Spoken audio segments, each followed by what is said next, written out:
अस्सलाम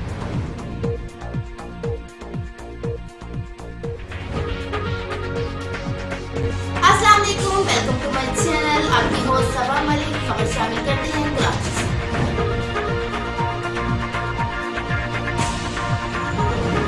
आप देख रहे हैं मिशन न्यूज़, पाकिस्तान की आवाज़।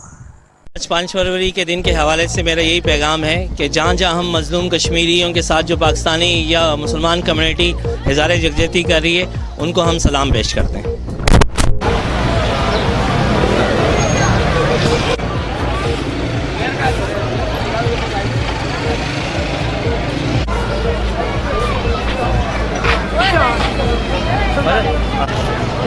बदल भाई खड़ा, बदल भाई।